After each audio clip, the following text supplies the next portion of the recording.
We've been looking in these past sessions on some foundational principles that we are trying to glean from the first chapters of the Bible. पिछले कुछ सत्रों में हम कुछ मूलभूत या बुनियादी सिद्धांतों पर अध्ययन कर रहे हैं, उन्हें देख रहे हैं जो हम बाइबल के पहले कुछ अध्यायों से सीखते हैं। The Bible is the only book in the entire world that's written by Almighty God through men. Bible ये इकलौती पुस्तक है संपूर्ण संसार में जो सर्वशक्तिमान परमेश्वर ने मनुष्यों के द्वारा लिखी है। Many Christians claim to believe that, but if they really believed it, they would study it. कई मसीही दावा तो करते हैं कि वे इस बात पर विश्वास करते हैं, पर अगर वे वाकई इस बात पर विश्वास करते तो फिर वे उसका अध्ययन करते। They would try to understand what God is saying. वे ये समझने की कोशिश करते कि परमेश्वर उनसे क्या कह रहा है। It's inconsistent for a Christian to say that there is only one book in the whole world inspired by God and then not spend time trying to understand it or study it. ये बिल्कुल अनुचित है एक मसीही के लिए कि वो ये कहे कि इस पूरे संसार में एक ही पुस्तक है जो परमेश्वर की प्रेरणा से लिखी गई है और फिर वे समय नहीं बिताते उसे समझने में या उसका अध्ययन करने में। God has written the scriptures in a special way. It's not written like any other book. परमेश्वर ने बाइबल को, पवित्र शास्त्र को एक विशेष तरीके से लिखा है और ये किसी अन्य पुस्तक की तरह नहीं लिखी गई। The Bible says in Proverbs 25 and verse 1, Bible हमें नीति वचन 25 अध्याय उसके दूसरे वचन में हिंदी में लिखा है, दूसरे वचन में बताती है that is the glory of God to conceal a matter, and is the glory of kings to search out the matter. परमेश्वर की महिमा गुप्त रखने में है किसी चीज़ को, परंतु राजाओं की महिमा गुप्त बात का पता लगाने से होती है। So God in His glory has concealed a number of truths, divine revelation within the pages of Scripture. और परमेश्वर ने अपने बुद्धि में, अपने महिमा में, उसने कई चीज़ों, उसके महिमा में कई चीज़ों को, कई सत्यों को और कई ईश्वरीय प्रकाशनों को इस बाइबल में छिपाया है। And if you are a king in Christ, और अगर आप मसीह में एक राजा हो तो it is your glory to search them out and find them. ये आपकी महिमा है कि आप उन्हें ढूंढे और उसे खोज ले। There are certain truths that you can find on the surface of the Bible, ऐसे कुछ सत्य होते हैं जो बाइबल की सतह पर पाए जाते हैं, just like there are certain things you can find on the surface of the earth. बिल्कुल जैसे कुछ चीज़ें हैं जो आपको इस पृथ्वी की सतह पर मिलती हैं। But the most valuable things on the earth are not found on the surface. पर सबसे मूल्यवान जो चीज़ें हैं इस पृथ्वी की वो सतह पर नहीं पाई जाती। They are found deep down in mines, gold, diamonds, etc. वो बहुत गहरे, बहुत ज़्यादा गहराई पर खानों में पाई जाती है, जैसे सोना हो गया, हीरे हो गए या इत्यादि चीज़ें। It's the same with Scripture. Bible के साथ बिल्कुल यही बात है। Man had to dig 10,000 feet into the ground sometimes to get some of those treasures out. मनुष्यों को कभी कभी इस पृथ्वी के 10,000 फीट सतह के नीचे खोदना पड़ता है, ज़मीन के नीचे 10,000 फीट खोदना पड़ता है ताकि उनमें से कुछ खजानों को वो बाहर निकाल पाए। But people are willing to take the pains to do that, to get a diamond or a gold out of there. पर लोग तैयार होते हैं, लोगों की चाहत होती है कि वे उस सतह के नीचे तक जाकर वहाँ से उस हीरे को या सोने को वहाँ से निकालें। Why aren't Christians more eager to dig into God's Word to find out what God has hidden here? पर फिर मसीह क्यों ऐसी आतुरता नहीं रखते कि वे परमेश्वर के वचन को खोदे और उसके अंदर जो भी परमेश्वर ने छिपाया है उसे खोज निकाले? It's because there's an inconsistency in their life. उसका कारण ये है कि उनके जीवन में एक बेजोड़ता है। They say they believe this is God's Word, वे कहते तो हैं कि वे इस पर विश्वास करते हैं कि ये परमेश्वर का वचन है, but they don't treat it as such. पर वे उसे इस प्रकार से मानते नहीं हैं, उसे या उसके साथ इस प्रकार का बर्ताव नहीं करते। It is not enough to study this book like we study some book on history or chemistry. ये पर्याप्त नहीं है कि हम इस पुस्तक का वैसा अध्ययन करें, वैसी पढ़ाई करें जैसे हम किसी इतिहास के पुस्तक का या रसायन शास्त्र के पुस्तक का करते हो। For understanding this book, what we need is not a clever mind, but a pure heart. इस पुस्तक को समझने के लिए हमें कोई बुद्धिमान मन की आवश्यकता नहीं है, बल्कि एक शुद्ध हृदय की आवश्यकता है। That's why Jesus said in Matthew 11:25, इसी वजह से यीशु ने मत्ती 11:25 में कहा, I thank you, Father, you have hidden these things वो कहता है, हे पिता, मैं तेरा धन्यवाद करता हूँ कि तूने इन बातों को छिपा रखा है from the clever ज्ञानियों से, and the intelligent, समझदारों से, and revealed them to babes. और तूने इन बातों को बालकों पर प्रकट किया है। Is there any book in the world that only babes can understand? That clever people can't understand? क्या संसार में कोई पुस्तक है क्या जो केवल बालक समझ पाते हैं और बुद्धिमान व्यक्ति नहीं समझ पाते? Only one, एक ही पुस्तक है, and that's the Bible. और वो है What Bible. do babes have which clever and intelligent people don't have? बालकों के पास या शिशुओं के पास ऐसा क्या होता है जो समझदार बुद्धिमान लोगों के पास नहीं होता? A pure heart. एक शुद्ध हृदय। Clever, intelligent people have high IQ. जो बहुत ही बुद्धिमान और समझदार लोग हैं, चतुर लोग हैं, उनके पास एक बहुत अधिक चतुरता है, उनका दिमाग बहुत तेज है, But their heart may not be pure. पर शायद उनका हृदय उतना शुद्ध नहीं है। And so in those words of Jesus, we discover that God's revelations are given to those whose hearts are pure. It और is, इसलिए यीशु के इन शब्दों में हम एक बात को पाते हैं कि परमेश्वर का प्रकाशन उनको दिया जाता है जिनका हृदय शुद्ध है। heart condition that is more important than your head condition when you come to the scriptures. और इसलिए आपके हृदय की अवस्था बहुत ज़्यादा महत्वपूर्ण है आपके दिमाग की अवस्था से भी, आपके सिर की अवस्था से भी, जब आप परमेश्वर के वचन की ओर आते हो। So we've been trying to look into the depths of some of these passages of scripture. और इसलिए हम इन बाइबल के कुछ जो अध्याय हैं उनके गहराई में जाने की कोशिश कर रहे हैं। Try and find out, first of all, we saw what God's purpose for man was. और हम वहाँ से वो देखने की कोशिश कर रहे हैं जो परमेश्वर ने वहाँ रखा है। सबसे पहले हमने देखा कि परमेश्वर का मनुष्य के लिए उद्देश्य क्या था। The provision he makes for all our needs. हमारे सारे ज़रूरतों के लिए जो प्रावधान परमेश्वर करता है। Satan's tactics to try and trip man up. शैतान की युक्तियाँ जिससे वो मनुष्यों को गिराने की कोशिश करता है। And the fall of man और हमने मनुष्य के पतन को भी देखा, that we saw, where he began to accuse his wife, his fellowship with God was broken, his fellowship with man was broken. और मनुष्य के पतन को हमने देखा जहाँ वो परमेश्वर अपने पत्नी पर दोष लगाता है और परमेश्वर के साथ उसकी संगति टूट जाती है और मनुष्य के साथ भी उसकी संगति टूट जाती है। We want to look a little more at Genesis in chapter 3 and chapter 4. आज हम कुछ और उत्पत्ति की पुस्तक उसके तीसरे और चौथे अध्याय को कुछ और ध्यान से देखना चाहते हैं And see something about something significant. और यहाँ हम कुछ बहुत ही महत्वपूर्ण देखते हैं। In Genesis 3 we read that God, when he came and met Adam and asked him about his sin, and Adam did not confess his sin, except indirectly he blamed his wife and the wife blamed the serpent. हम यहाँ देखते हैं जब परमेश्वर आया और आदम से मिला और आदम से उसने उसके पाप के विषय में पूछा। आदम ने अपना पाप सीधे तौर पर नहीं मान लिया, बल्कि उसने परोक्ष रूप से अपने पत्नी पर दोष लगाया और पत्नी जो थी उसने सांप पर दोष लगाया। We find the word cursed coming twice. और हम देखते हैं कि यहाँ श्रापित ये शब्द 2 बार आता है। God's punishment was a curse. परमेश्वर का जो दंड था वो एक श्राप था, But the curse was not upon Adam and Eve. पर वो जो श्राप था वो आदम और हवा पर नहीं था। It's very important for us to notice that when Adam and Eve sinned, God did not curse them. और ये बहुत महत्वपूर्ण है कि हम इस बात को देखें, जब आदम और हवा ने पाप किया तो परमेश्वर उन्हें श्रापित नहीं करता।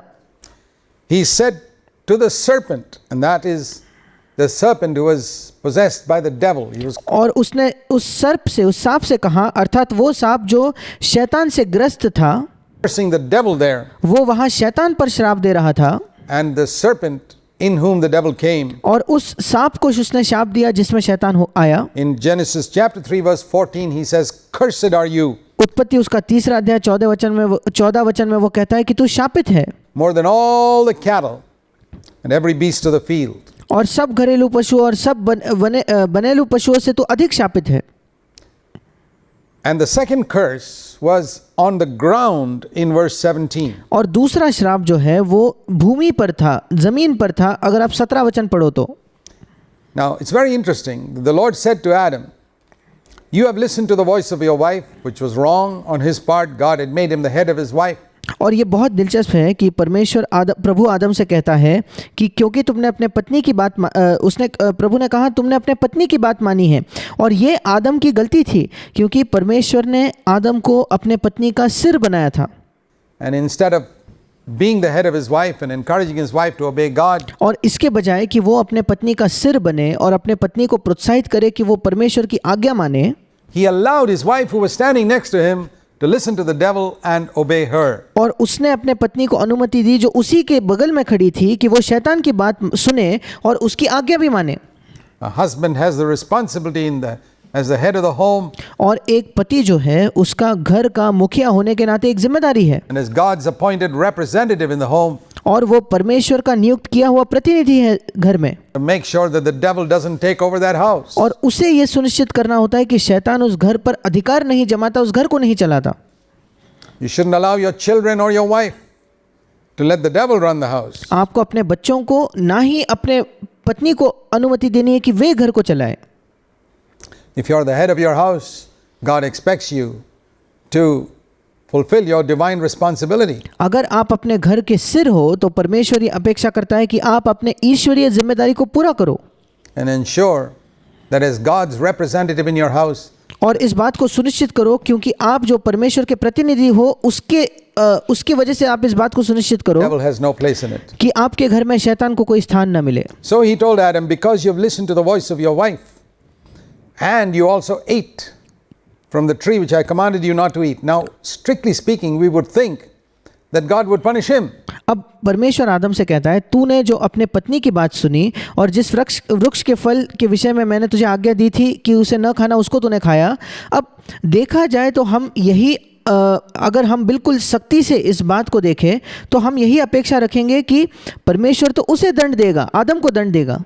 And say, you are cursed therefore. और परमेश्वर ने यह कहना चाहिए था कि तू श्रापित है. He doesn't say it. पर परमेश्वर ऐसा नहीं कहता. He doesn't curse the woman. He doesn't परमेश्वर स्त्री को श्राप नहीं देता, curse the man. वो पुरुष को श्राप नहीं देता. He said, cursed is the ground. वो कहता है भूमि श्रापित है. So we see the serpent, the devil was cursed, and the ground was cursed. हम देखते हैं कि वो सांप जो है वो श्रापित, शैतान श्रापित हुआ और जो भूमि थी वो श्रापित हुई. But man was not cursed. पर मनुष्य पर श्राप नहीं आया. Man was only told that he would have to work very hard now in future. मनुष्य को केवल यही बताया गया था कि अब भविष्य में उसे बहुत ज़्यादा कड़ी मेहनत करनी होगी. Perspire, thorns and thistles would come forth in the ground. उसे पसीना बहाना होगा और जो भूमि है उससे कांटे उपजेंगे. The animals would become wild. He would not find it easy और जो जानवर है वो भी जंगली हो जाएंगे और उसका जीवन आसान न होगा. to get his bread और अपनी रोटी कमाना उसके लिए आसान नहीं होगा from the ground. जमीन से. His wife would have painful labor. In verse 16 we read that. और 16 वचन में हम पढ़ते हैं कि उसके पत्नी को भी बहुत पीड़ित प्रसव होगा, मतलब बच्चे जन्मते वक्त उसको बहुत ज़्यादा पीड़ा होगी.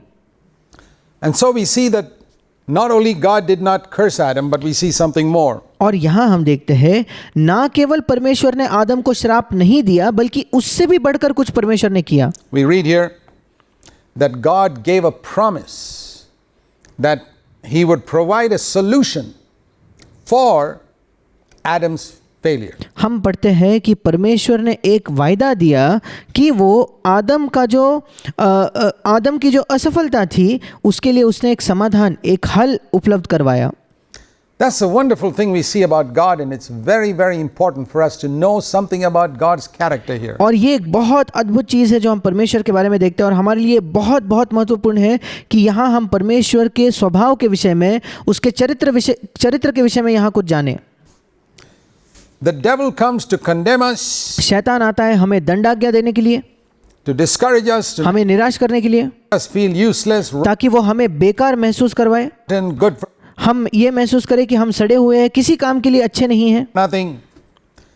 But God never speaks to us like that. पर परमेश्वर कभी भी हमसे इस प्रकार से बात नहीं करता. If you hear a voice in your heart saying you are useless, you are good for nothing, you'll never be able to make it in life, and you're a gone case, you're hopeless, you can be 100% sure that that is not the voice of God. That is the voice of the devil. अगर आप अपने हृदय में ऐसी आवाज़ सुनते हो जो आवाज़ आपसे कहती है कि तुम निकम्मे हो, किसी काम के नहीं हो, तुम कुछ नहीं कर पाओगे अपने जीवन में, तुम बिल्कुल भी आशा रहित हो, फिर आप 100% निश्चित हो सकते हो कि ये परमेश्वर की आवाज़ नहीं है बल्कि ये शैतान की आवाज़ है. The devil is always interested in discouraging you, scolding you, blaming you, and very often compelling you to act शैतान हमेशा आप उसकी दिलचस्पी इसी में है, उसकी रुचि इसी में है कि आपको निराश करे, आपको डांटे, आप पर दोष लगाए और कई बार कुछ करने के लिए वो आपको विवश करना चाहता है। God is not like that. परमेश्वर ऐसा नहीं है।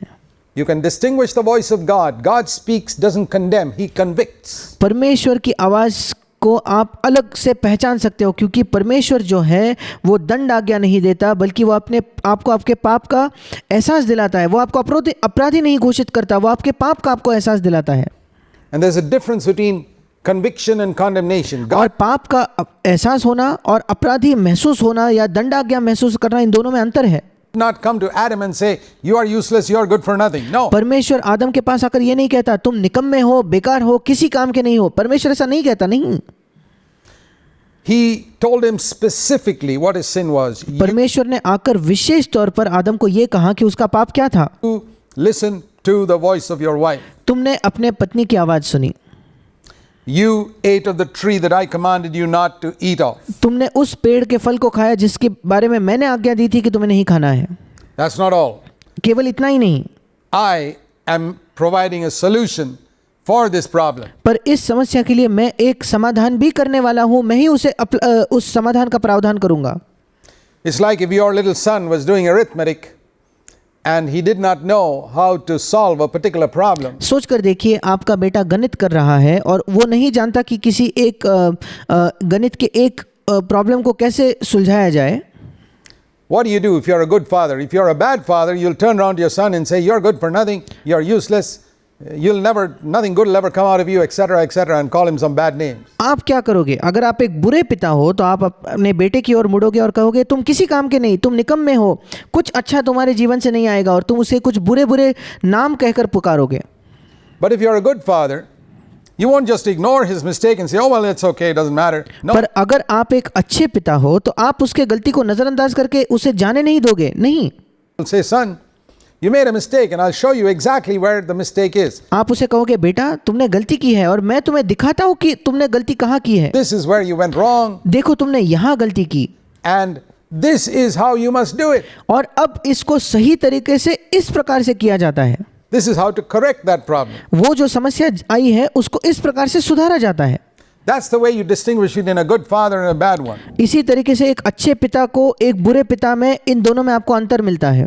And that's the way you distinguish between the voice of God and the voice of the devil. और इसी तरीके से परमेश्वर की आवाज़ और शैतान की आवाज़ में आप अंतर कर The पाते voice of हो। the devil is always condemnatory, accusatory, blaming us and saying that nothing good will come out of us. शैतान की आवाज़ हमेशा यही होती है, दंड आज्ञा देने वाली, दोष लगाने वाली, हमें पर पूरा दोष डालती है और हमें, वो शैतान की आवाज़ ये कहती है कि हमारे जीवन से कुछ अच्छा, कुछ भला नहीं आएगा।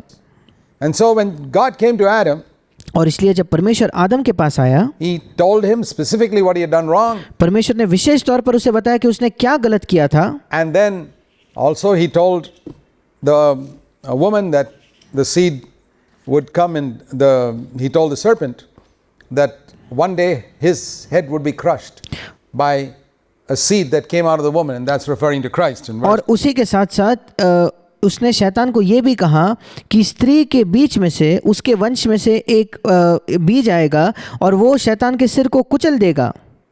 15.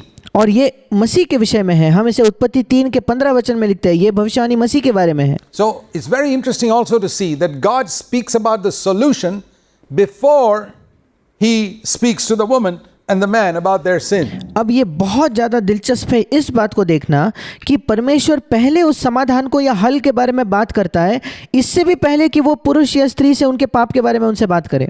Otherwise they'd have been so discouraged. अगर नहीं तो वे बहुत निराश हो जाते। Isn't that so wonderful to see that the solution is mentioned in verse 15? क्या ये बहुत अद्भुत नहीं है कि पहले 15 वचन में जो हल है, जो समाधान है, उसका जिक्र किया गया है। And then God speaks to the woman and convicts her and tells her about how she's going to be punished. उसके बाद परमेश्वर स्त्री से बात करता है, उसे अपने पाप का एहसास दिलाता है और उसे बताता है कि कैसे उसके अपने पाप की वजह से दंड मिलने वाला है For her sin. उसके पाप And के then लिए। tells the man how he's going to be punished for his sin. और फिर पुरुष को बताता है कि उसके पाप के लिए उसको कैसे दंड मिलेगा। It's very interesting to see God's way. ये बहुत दिलचस्प है कि हम परमेश्वर के मार्ग को देखें। He does not scold us, He doesn't discourage us. वो हमें डांटता नहीं, वो हमें निराश नहीं करता। And this is a great example for fathers. और पिताओं के लिए ये एक अद्भुत उदाहरण है। It's like God coming and saying, listen, Adam and Eve, I've provided a solution for this problem. और मानो परमेश्वर आकर कह रहा है कि सुनो आदम और हवा, मैंने इस समस्या के लिए एक समाधान का प्रावधान किया है. My son is going to come and crush the head of this devil. मेरा पुत्र आएगा और इस शैतान के सिर को कुचल देगा. But I have to deal with both of you. पर मुझे तुम दोनों के साथ भी बर्ताव करना होगा. And this is what you did wrong. And therefore you're going to be punished like this. और तुमने ये गलत किया है, इस वजह से तुम्हें इस प्रकार का दंड मिलने वाला है. This is what you did wrong, Adam. And this is how you're going to be punished. आदम तुमने ये गलत किया और इस वजह से तुम्हें इस तरीके का दंड मिलने वाला है. Neither of them, as I said, was cursed. हाँ, जैसे मैंने कहा उन दोनों में से किसी पर भी श्राप नहीं दिया परमेश्वर ने. But when you come to the next chapter, पर जब आप अगले अध्याय में आते हो, we find Cain, the first child born to Adam and Eve. हम देखते हैं कैन जो पहला संतान था आदम और हवा का, He is cursed. उससे शापित परमेश्वर करता है. We read in Genesis in chapter 4, the Lord speaks to Cain and says to him in verse 11, now you are cursed. हम उत्पत्ति 4:11 में पढ़ते हैं कि प्रभु परमेश्वर कैन से बात करता है और उससे कहता है कि तू शापित है. Do you see the difference? क्या आप इन दोनों में अंतर देखते हो? Why didn't he say those words to Adam and Eve? क्यों परमेश्वर ने ये शब्द आदम और हवा से नहीं कहे? Why did he say it to Cain? क्यों उसने कैन से ये शब्द कहे? What was Cain's sin can का क्या पाप था which made it worse than the sin that Adam and Eve committed? Can का क्या पाप था जो इतना बुरा था कि आदम और हवा ने जो पाप किया उससे भी ये बदतर पाप था? I mean, so much worse where that when you see the contrast, in one case God cursed the ground and the serpent, but in the other case he curses the person himself. ये दोनों पापों में इतना ज़्यादा अंतर था कि एक घटना में तो परमेश्वर उस भूमि को श्राप देता है और सर्प को श्राप देता है, पर दूसरी घटना में स्वयं उस व्यक्ति को ही परमेश्वर श्रापित करता है. It's very important to see the sin in Genesis 3 and the sin in Genesis 4. और इसलिए बहुत महत्वपूर्ण है कि उत्पत्ति 3 के पाप को हम देखें और उत्पत्ति 4 के पाप को भी हम देखें. Let's call them Genesis 3 sins, Genesis 4 sins. आइए हम उन दोनों पापों का नाम रखें. एक है उत्पत्ति 3 का पाप, दूसरा है उत्पत्ति 4 का पाप. What is the big difference? Because in that we can learn something for ourselves. इन दोनों में कौन सा बड़ा अंतर है? क्योंकि इनसे हम अपने आप के लिए एक पाठ सीख पाएंगे. We are trying to understand God's principles. Why are we talking so much about sin?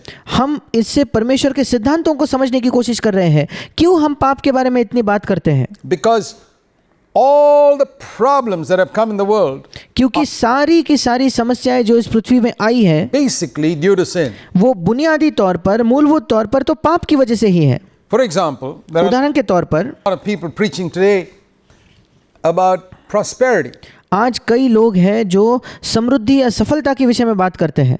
material, financial prosperity. वे कहते हैं आर्थिक और भौतिक संपन्नता या समृद्धि.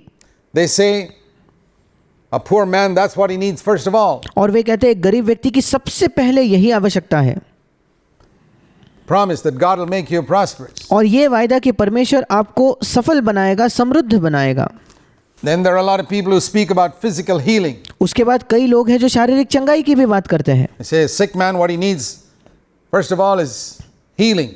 और वो कहते हैं कि बीमार व्यक्ति की सबसे पहली आवश्यकता क्या है? चंगाई. But do you know what is the cause of all this financial distress and sickness? पर क्या आप जानते हो कि ये सारी जो आर्थिक समस्या है या बीमारी है, इन सब का स्रोत क्या है? इन सब का कारण क्या है? Ultimately at the root, it is sin. अगर आप इसका स्रोत देखोगे, अगर इसके जड़ में जाओगे तो वो पाप है. So if you merely cut off the fruit and don't deal with the root, you're not going to solve the problem. You may और इसलिए अगर आप केवल फल को काट दोगे और जो जड़ है उससे सही तरीके से नहीं निपटोगे तो फिर आप समस्या का समाधान नहीं कर पाओगे. solve two problems of health and poverty. शायद आप जो दो समस्याओं से तो निपट लोगे कि स्वास्थ्य ठीक हो गया और गरीबी हट गई, But there are 101 other problems that come from this root of sin. पर ये जो पाप की जड़ है इससे दूसरे 101 अन्य समस्याएं आती है. And so the Bible does not begin with telling us how sickness and poverty came into the world, but how sin came into the world. और इसलिए बाइबल अपनी शुरुआत इससे नहीं करता कि बाइबल हमें पहले ये बताए कि बीमारी और गरीबी इस संसार में कैसे आई, बल्कि बाइबल हमें सबसे पहले बताता है कि पाप इस संसार में कैसे आया। Those are the first chapters of the Old Testament. पुराने नियम के ये सबसे पहले अध्याय है। And in the first chapter of the New Testament, we find the solution. In the first promise in the New Testament is, और नए नियम के पहले अध्याय में हम जो पहला वायदा है उसमें इस बात का हल देखते हैं। the angel tells Joseph in Matthew 1:21, नए नियम का जो पहला वायदा है वहां स्वर्गदूत यूसुफ को मत्ती 1:21 में बताता है, you shall call his name Jesus, तू उसका नाम यीशु रखना, because he will save his people from their sins. क्योंकि वो अपने लोगों का उनके पापों से उद्धार करेगा। So what does the word Jesus mean? और फिर यीशु इस शब्द का क्या मतलब है? One who has come to save us from our sins. वो जो हमें अपने पापों से उद्धार करने आया है।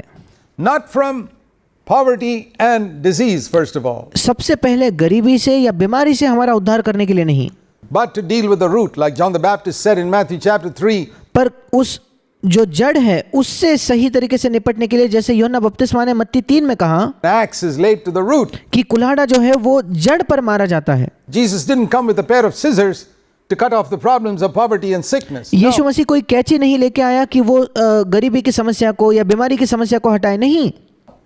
He came with an axe to deal with the root of the problem, वो एक कुल्हाड़ा लेके आया ताकि वो समस्या के जड़ से निपटे, which is right down at the bottom, and that is sin. जो बिल्कुल उस पेड़ के नीचे है, और वो समस्या क्या है? पाप। And that's why we need to see the origin of sin, और इसी वजह से हमें पाप के स्रोत को देखने की आवश्यकता है, because from that root has come all of man's problems. क्योंकि उसी जड़ से सारे मनुष्यों की समस्याएं उत्पन्न हुई है।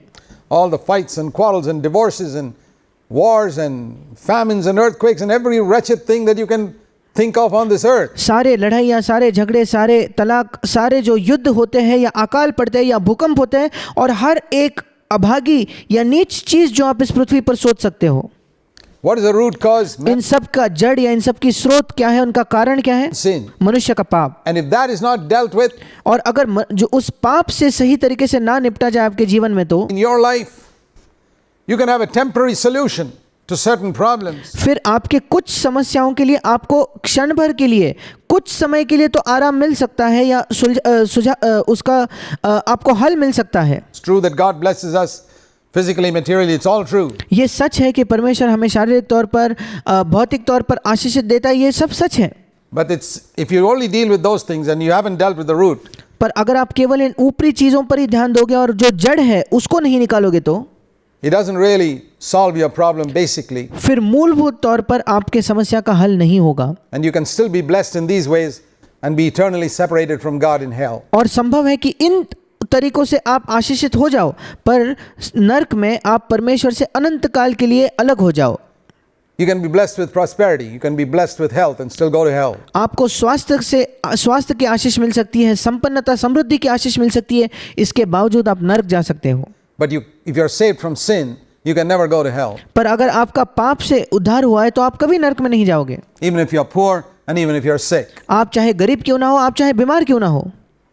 Elisha was sick and died of the sickness that he was sick of. We read in 2 Kings 13. The great Elisha बीमार था, और उसको जो बीमारी हुई उसी बीमारी की वजह से उसकी मृत्यु हुई, हम दूसरे राजा उसके 13 अध्याय में पढ़ते हैं। prophet. But he went to heaven ये महान भविष्यद्वक्ता, पर उसके मृत्यु के बाद वो स्वर्ग में गया, because he didn't sin.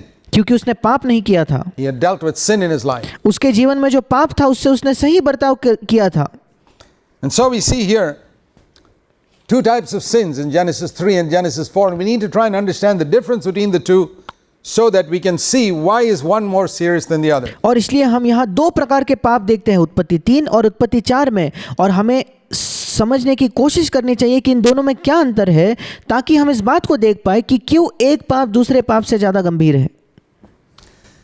The difference is this. अंतर ये है, When Eve sinned, she hurt only herself. जब हवा ने पाप किया उसने केवल अपने आप को चोट पहुंचाई, She died.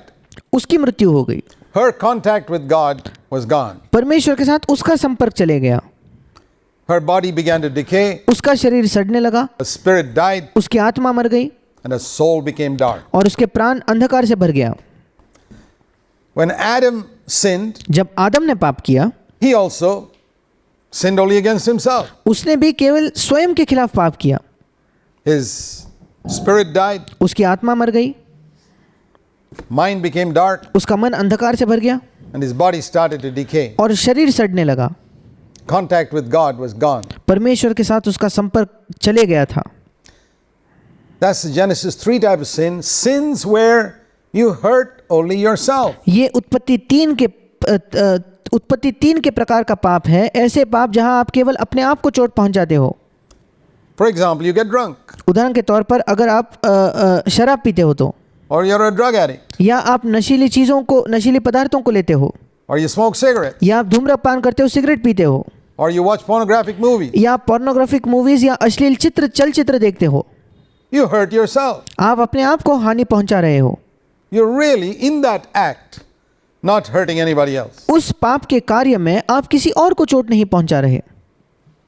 As a result of that act, you may go and hurt others. That's another thing. But in that अब उस कार्य के परिणाम स्वरूप शायद आप जाकर दूसरों को चोट पहुंचा सकते हो, ये दूसरी बात है। act itself, you're hurt पर जब आप वो पाप का कार्य कर रहे हो, only yourself. आप केवल अपने आप को चोट पहुंचा रहे हो। But there are other sins. And that's the type we read in Genesis 4. पर ऐसे दूसरे भी पाप होते हैं जिनके बारे में हम उत्पत्ति के 4थे अध्याय में पढ़ते You हैं, hurt somebody else. जहां आप किसी और को चोट पहुंचाते हो। Cain was jealous of his brother Abel and did something to harm him. केन को जलन थी अपने भाई हाबिल पर और उसने ऐसा कुछ किया जिससे हाबिल को चोट पहुंचे, Hurt him. उसे चोट पहुंचे। These are two types of sins. ये दो प्रकार के पाप हैं। Make it clear once again. Genesis मैं इसे फिर एक बार साफ करना चाहता हूँ। 3, where you hurt only yourself. Genesis 4, where you hurt other people. उत्पत्ति 3 का पाप जहां आप केवल अपने आप को चोट पहुंचाते हो, उत्पत्ति 4 का पाप जहां आप दूसरे लोगों को चोट पहुंचाते हो। It says here that Cain was angry with Abel. यहाँ लिखा है कि कैन हाबिल से गुस्सा था। God tried to warn him, saying, listen, be careful because sin is crouching at your door, the door of your heart, Genesis 4:7. और परमेश्वर ने उसे चेतावनी देने की कोशिश की कि पाप तेरे द्वार पर छिपा रहता है, तुझे पकड़ने के लिए, तुझे फाड़ खाने के लिए वो छिपा रहता है। But you must master it. पर उत्पत्ति 4:7 में प्रभु उसे कहता है कि तुझे उस पर प्रभुता करनी है। Do you know that way back in the beginning, as soon as man sinned in Genesis 3, क्या आप जानते हो कि बिल्कुल समय के शुरुआत में जब मनुष्य ने उत्पत्ति 3 में पाप किया, तब the very next words almost in Genesis 4 from God is, you must conquer sin. लगभग अगले शब्द जो परमेश्वर के मुंह से निकलते उत्पत्ति 4 में वो ये है कि तुझे पाप पर प्रभुता करनी है। In the New Testament in Romans 6:14 it says, sin shall not be master over you because you're not under law but under grace. Romeo 6:14 में, नए नियम में रोमियो 6:14 में लिखा है कि पाप तुम पर प्रभुता नहीं कर पाएगा क्योंकि तुम व्यवस्था के अधीन नहीं वरन अनुग्रह के अधीन हो। But that was God's desire described here in Genesis 4:7. Do you know what God's desire is for you, my friend? पर यह परमेश्वर की इच्छा है जो उत्पत्ति 4:7 में जिसका वर्णन किया गया है। क्या आप जानते हो कि परमेश्वर की आपके लिए क्या इच्छा है मेरे मित्र? That you should master sin. कि आप पाप पर प्रभुता करो, That you should conquer it. कि आप उस पर विजय प्राप्त करो। That's not a New Testament message. It's in Genesis 4:7. ये कोई नए नियम का संदेश नहीं है, ये उत्पत्ति 4थे अध्याय के 7वें वचन में पाया जाता है। You must master it. तुम्हें उस पर विजय पाना है। Sin is crouching at your door, waiting to possess you like a tiger. पाप तुम्हारे द्वार पर छिपा है, वो तुम्हें जकड़ लेना चाहता है, ग्रस्त कर लेना चाहता है, बिल्कुल एक बाघ के समान। Sitting outside your door. सोच कर देखिए, एक बाघ आपके दरवाजे के बाहर खड़ा है, बैठा है बिल्कुल वैसे। His desire is for you to have वो पाप की इच्छा क्या है कि वो आपको ले ले, you. वो आपको जकड़ ले, But you must master it. पर तुम्हें अपने पाप पर प्रभुता करनी चाहिए। Of course, under the old covenant, they could not master it और पुरानी वाचा के तहत वे उस पर विजय नहीं प्राप्त कर पाते थे, प्रभुता नहीं कर पाते थे, because the Holy Spirit had not come to dwell within man. क्योंकि पवित्र आत्मा तब तक नहीं आया था मनुष्य के अंदर जीने के लिए, अंदर रहने के लिए। It is impossible to master sin till the Holy Spirit comes to dwell within man. पाप पर प्रभुता करना असंभव है जब तक पवित्र आत्मा आकर मनुष्य के अंदर नहीं रहता। And that happened only on the day of Pentecost. और ये केवल पिंतेकुस्त के दिन हुआ। That's when grace came through वो तब था जब अनुग्रह आया Jesus Christ मसीह यीशु के द्वारा, that enables us to overcome. But the desire to overcome is described by God way back there in Genesis 4:7. और वो जो अनुग्रह है वो हमें सक्षम बनाता है कि हम जयवंत बने, पर जो जयवंत होने की इच्छा है वो परमेश्वर बहुत पहले उत्पत्ति 4:7 में ही उसको बयां करता है। But Cain didn't listen. He didn't respond. And he got angry. पर कैन ने बात नहीं मानी, उसने प्रतिक्रिया नहीं दी और वो क्रोधित हो गया। Anger was seen on his face, you know. और उसका जो क्रोध है वो उसके मुख पर दिखने लगा। Man's heart is very often visible on his face is the first question. और जैसे आप जानते हो कि मनुष्य के हृदय में जो होता है वो उसके मुख पर बहुत जल्दी दिख जाता है, कई बार दिख जाता है। The Lord asked Cain, "Why are you angry, Cain?" Verse 6. और पहला प्रश्न जो परमेश्वर कैन से पूछता है, तो कि कैन तू क्यों क्रोधित हुआ Your face fallen? और तेरे मुंह पर उदासी क्यों छाई गई है? Why is your face dark? Why isn't it bright? क्यों तुम्हारा मुंह अंधकार से भरा है? क्यों उस पर ज्योति नहीं चमक रही? If your heart is clear, your face will be bright. अगर तुम्हारा हृदय शुद्ध है तो तुम्हारा मुख जो है वो चमकेगा। But something's wrong. You got a wrong attitude towards your brother. पर कुछ तो गलत है, तुम्हारा अपने भाई के प्रति एक गलत रवैया है। And the Lord pulled that up और प्रभु ने उसे देखा and said, "Be careful, because if you don't watch this is going to go from bad to worse." और प्रभु ने उसे देखकर क्या कहा कि तुम इसके विषय में सतर्क रहो, क्योंकि अगर तुम उस पर ध्यान नहीं दोगे तो ये बद से बदतर हालत हो जाएगी तुम्हारे हृदय की। It's already bad, Cain. पहले ये अवस्था बहुत बुरी है can. In your heart attitude towards towards Abel, I see something. मैं देखता हूँ कि तुम्हारे हृदय में जो हाबेल के प्रति जो रवैया है उसमें कुछ गलत है।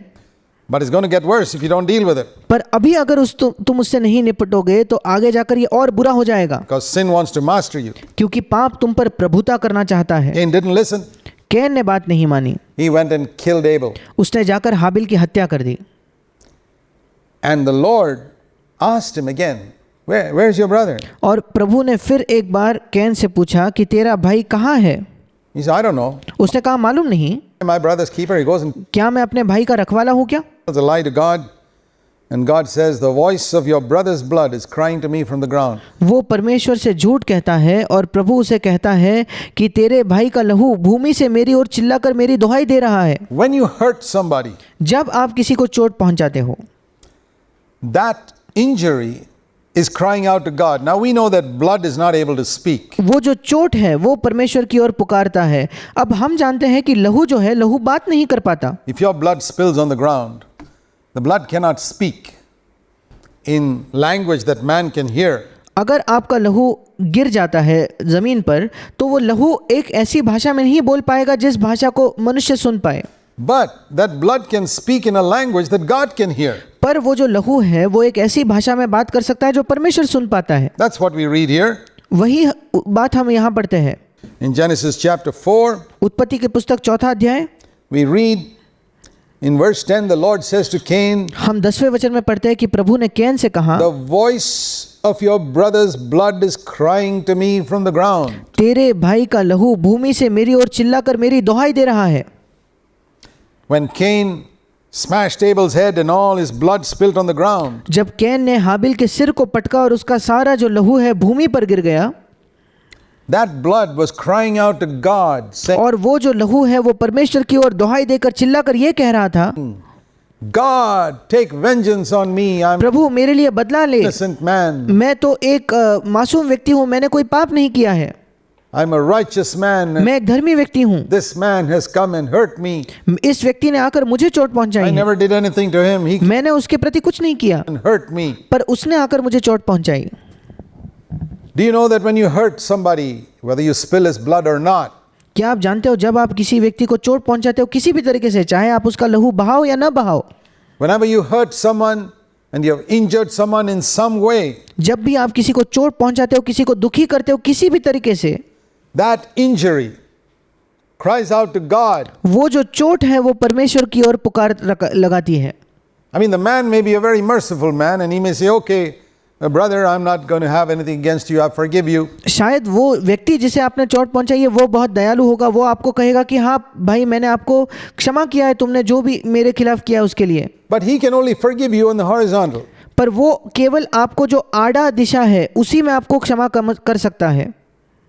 He can't forgive that vertical dimension of your sin. You know, when you वो जो आपके पाप का जो खड़ा आयाम है या जो सीधा आयाम है उसको वो नहीं क्षमा कर सकता। hurt somebody, जब आप किसी को चोट पहुंचाते हो, there are two dimensions to your sin. One is आपके पाप के 2 आयाम होते हैं। vertical, where you have sinned against Almighty God. Every एक है सीधा या खड़ा जो परमेश्वर के खिलाफ है, सर्वशक्तिमान परमेश्वर के खिलाफ है। Sin is against God. हर एक पाप ये परमेश्वर के खिलाफ होता है। But here you've also sinned against your brother. पर इस परिस्थिति में आपने अपने भाई के खिलाफ भी पाप किया है। When Adam sinned, there was only a vertical dimension to that sin. जब आदम ने पाप किया था, उस पाप का केवल एक खड़ा या सीधा ही आयाम था केवल। He sinned against God. Eve. उसने परमेश्वर के खिलाफ पाप किया। Against God. हवा ने परमेश्वर के खिलाफ But पाप when किया। Cain sinned, there was a vertical direction and a horizontal direction. पर जब बात आई कैन के पाप की, तो एक सीधा आयाम था, खड़ा आयाम था उस परमेश्वर के खिलाफ, और उसके भाई के खिलाफ भी एक आड़ा आयाम था, या उस दिशा में भी उसका पाप था। So a man whom you hurt may injure you, forgive you और इसलिए जिस व्यक्ति को शायद आप चोट पहुंचाते हो, शायद वो आपको क्षमा कर दे for your injury, but he can only forgive that horizontal dimension. और जो भी चोट आपने पहुंचाई है उसको वो क्षमा कर सकता है, पर वो केवल जो आयाम है, आड़ा दिशा में जो आपका पाप है, उसी को वो क्षमा कर सकता है। The vertical dimension you still have to answer for. जो खड़ा आयाम है, सीधा आयाम है, उसे केवल उसके प्रति आप, उसके लिए आज भी आप जवाब दे हो। Personal repentance. वो आपको व्यक्तिगत मन फिराव से उसे सुधारना होगा। When Jesus died on the cross, he forgave that horizontal dimension to those who crucified him, saying, Father, forgive them, for they don't know what they do. और जब यीशु मसीह क्रूस पर मरा, तो उसने वो जो आड़ा पाप की जो दिशा थी, जो आयाम था, उसे क्षमा किया। उन लोगों को क्षमा किया जिसने उसे क्रूस पर चढ़ाया था, ये कहते हुए कि पिता, उन्हें क्षमा कर, वे नहीं जानते वे क्या कर रहे हैं। They still had to answer to God for that vertical dimension. पर जिन लोगों ने यीशु को क्रूस पर चढ़ाया, उनको अब भी परमेश्वर के प्रति जवाबदेह होना था। क्यों? क्योंकि उनका जो सीधा आयाम है उसके लिए। And one day they'll be pulled up at the judgment seat of God for what they did to Christ. और एक दिन परमेश्वर के न्यायासन के सामने उन्हें खड़ा होना होगा और उन्हें जवाब देना होगा उन्होंने मसीह के लिए जो किया उसकी वजह से। Because that part is not dealt with, because they didn't क्योंकि वो जो भाग है उसके साथ तो उन्होंने अभी तक उसे सही नहीं किया है, repent. उन्होंने मन नहीं फिराया। So we see here, the Lord told Cain, you are cursed. और इसलिए हम यहाँ देखते हैं परमेश्वर ने कैन से कहा, तुम श्रापित हो।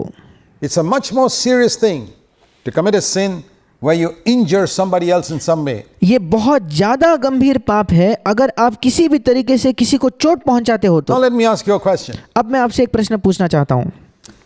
If you know a brother, a Christian, who gets drunk, अगर आप एक भाई को जानते हो, एक मसीह को जानते हो जो शराब पीकर बिल्कुल नशे में धुत हो जाता है, or who's a drug addict, या नशीली पदार्थों को लेता है, would that shock you more क्या ये बात आपको ज्यादा अचंभित करती or than a brother who backbites against another person or tells उस दूसरे भाई के बजाय जो दूसरे लोगों के पीछे चुगली करता है, उन्हें बदनाम करता है, and bad story about somebody else? या किसी व्यक्ति के बारे में बुरी कहानियां फैलाता है? Now, generally speaking, I found among Christians, they'd be more horrified if they heard a brother was a drug addict. अब आम तौर पर मैंने मसीहों में यही देखा है कि वो उनको ज़्यादा बड़ी चीज़ यही लगती है कि अगर कोई व्यक्ति नशीली पदार्थों के आदी है तो Than if they heard some brother speaking evil about another behind their back. इसके बजाय कि जब वो किसी और भाई को सुनते हैं कि वो दूसरे के पीठ के पीछे बुराई कर रहे हैं, Believers do that in any case. क्योंकि कई विश्वासी खुद ये कर रहे होते हैं। But which is a Genesis 3 sin and which is a Genesis 4 sin? पर इन दोनों में से कौन सा उत्पत्ति 3 का पाप है और कौन सा उत्पत्ति 4 का पाप है? If you're a drug addict, you're harming yourself. अगर आप नशीली पदार्थों के सेवन करने के आदी हो तो आप केवल अपने आप को चोट पहुंचा रहे हो। Sin, no doubt. But it's वो पाप है, इसके बारे में कोई शक नहीं। Genesis 3 पर ये उत्पत्ति 3 प्रकार का पाप है, type of sin where you hurt only yourself. जहां आप केवल अपने आप को चोट पहुंचा रहे हो। But when you speak evil about somebody else, पर जब आप किसी के बारे में बुराई करते हो, बुरी बातें कहते हो, तो you are hurting another person. तुम उस दूसरे व्यक्ति को चोट पहुंचा रहे You're हो, robbing him of his reputation. उसकी जो प्रतिष्ठा है उसे तुम चुरा रहे हो। You are hurting him just like Cain hurt Abel. तुम उसे वैसे ही चोट पहुंचा रहे हो जैसे कैन ने हाबिल को चोट पहुंचाई। That is more serious. वो ज्यादा गंभीर है। But because people haven't studied the Bible, पर क्योंकि लोगों ने बाइबल का अध्ययन ही नहीं किया, they don't think of gossiping and backbiting and evil speaking as sin. उन्हें यही नहीं लगता कि चुगली करना, लोगों की बदनामी करना, पीठ के पीछे बातें करना, बुरी बातें कहना ये पाप वो नहीं समझते इसे। They don't think of accusation as sin. उन्हें ये नहीं लगता कि लोगों पर दोष लगाना पाप है। They don't think of taking people to court as a sin. उन्हें ये नहीं लगता कि लोगों को कोर्ट में ले जाना पाप है। They don't think of anything that hurts another person as a sin. वो कभी ये नहीं सोचते कि दूसरे व्यक्ति को चोट पहुंचाना ये एक पाप है। Believers are tremendously guilty of committing sins where they hurt others. विश्वासी जो है वो बहुत ज़्यादा इस बारे में ये पाप करते हैं कि वे ऐसे पाप करते हैं वो दूसरों को चोट पहुंचाते हैं। I tell you, the drug addict is 1,000 times better than you.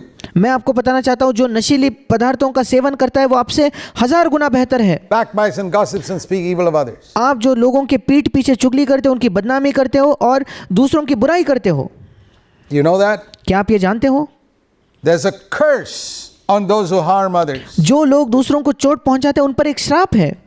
And that's the reason a lot of believers don't grow spiritually. और यही कारण है क्यों कई विश्वासी आत्मिक तौर पर बिल्कुल उन्नति नहीं करते, Because they have sinned against somebody else, क्योंकि उन्होंने किसी और के खिलाफ पाप किया है they keep on doing it. और वो उसे बार बार करते हैं।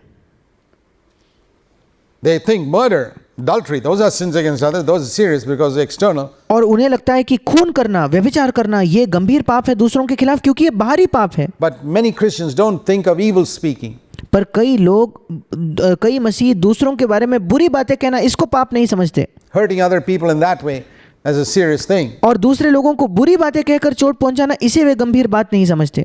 So let's try and understand the seriousness of sins whereby we hurt other people. What is और आइए हम इस बात को समझने की कोशिश करें कि दूसरों को चोट पहुंचाने के पाप का कितनी गंभीरता है the result? और उसका परिणाम क्या था।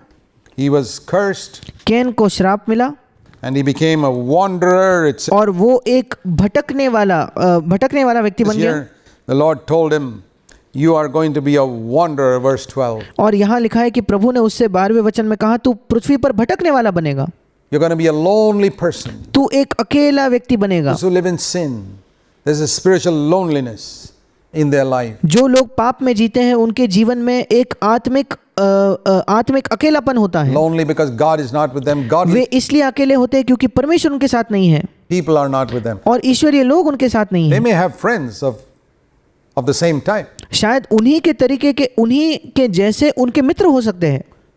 There are gangs of murderers who are friends with each other. ऐसे खूनी लोगों के गैंग होते हैं, खूनी लोगों के मित्र होते हैं जो एक दूसरे के मित्र हैं। But there will be a loneliness in the sense that God is not with them and godly people are not with them. पर उनके जीवन में एक प्रकार का अकेलापन है क्योंकि परमेश्वर उनके साथ नहीं है और ईश्वरीय लोग उनके साथ नहीं है। And so we see here the result is not only that, और इसलिए हम देखते हैं परिणाम केवल यही नहीं था। we see Cain's children went astray from God. हम देखते हैं कैन के बच्चे परमेश्वर से दूर हो गए। Just like Cain became a murderer, one of his descendants became a murderer. जैसे कैन एक खूनी बन गया, उसका वंशज भी खूनी बन गया And they drifted away from God. So there और are वे परमेश्वर से दूर भटक गए। tremendous consequences when this curse of God comes upon a person. और इसलिए बहुत बड़े और महान परिणाम आते हैं जब परमेश्वर का ये श्राप लोगों किसी व्यक्ति पर आता है। So let's keep this in mind. और इसलिए आइए हम इस बात को अपने मन में रखें। Sins where we harm ourselves, ऐसे पाप जहां हम अपने आप को चोट पहुंचाते हैं serious. ये गंभीर तो है, It's not as serious as sins where we harm other people. पर ये इतने गंभीर नहीं है जितने वो पाप जब हम दूसरे लोगों को चोट पहुंचाते हैं। Jesus came to deliver us from both. यीशु मसीह आया हमें इन दोनों पापों से छुड़ाने के लिए। Let's seek for deliverance from both. आइए हम इन दोनों पापों से छुटकारा पाने की खोज करें। God bless you. परमेश्वर आपको आशीष दे।